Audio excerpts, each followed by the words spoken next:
how can head teachers be more visible and more approachable?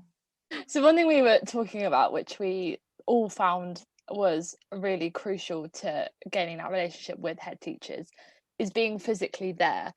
And that is easier said than done, one, at the moment because of COVID, but two, because I know my head teachers have always been in meetings, have been like around the city, if not around the whole of the south, dealing with stuff. But if you can be physically there, that is the first step to opening up such a massive conversation. And with that, it just involves going to sit with a group of us at lunch. It involves going to sit in the back of a lesson. It involves, like Kate's just said, just go have a lap of the school. Again, I know it's easier said than done if you've got a massive school.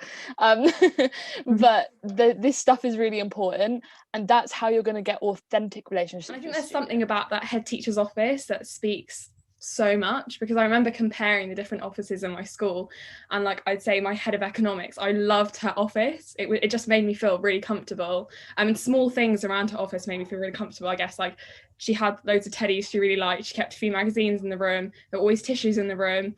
And then comparing that with, I guess, my head of maths, absolutely hated the office. I felt like I had trauma in there. I hated it.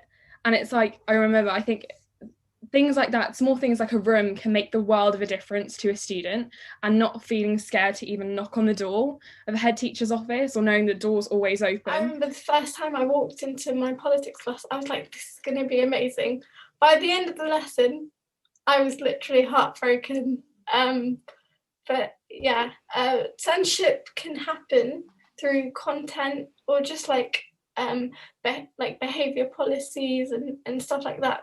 Normally censorship is very subtle, so it takes you a while to figure out what's going on. Teaching and education is a human profession, so what actually prevents us from showing our human side is something we need to be considering, I guess. Opening up the conversation and being honest with that conversation, and kind of creating that sort of mutual understanding and respect between both students and head teachers, where like you can both appreciate that you're both human, that we're working towards the common goal of getting an education and being successful and things like that. What a student looks like put over what they're saying, like that's kind of what like the whole kind of civil rights movement was about. You know, it wasn't about what you looked like, it was about the content of your character. And schools are reinforcing these things, and by showing these little things, what may just seem, oh, it's just a hairband, it's a hair colour, well, those things develop, and then it starts to be, it's not a hairband or a hair colour or how you dress. It starts to become about skin colour, your gender, your sexual orientation, your whether you're considered able-bodied or not, or you know, neurodiverse. And that just, our schools just seem so uninclusive. It feels like an institution, and it shouldn't feel like an institution at all. Feeling that they're stuck between a rock and a hard place, because the system tells them that they've got to get results, because if they don't get results, they're not going to have a job. But they also know that if they do that, then that's not the best for the young people. And that's not right. And that's why we're all here. And that's what we all desperately want to change. And we've got to get rid of that fear factor of people continuing to abide by that system, whereby they looking to see how far up the academic league table ladder that we can get, because it's destroying the generation of young people that are following. What makes you empowered?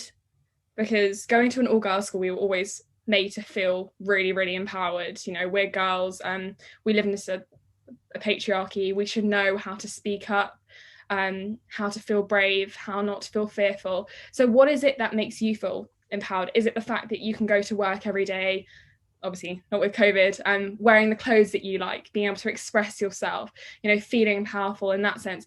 And if you're able to do that, why shouldn't a student be able to do that? And whatever makes you empowered, maybe that's a reflection of how you can make your own students empowered as well.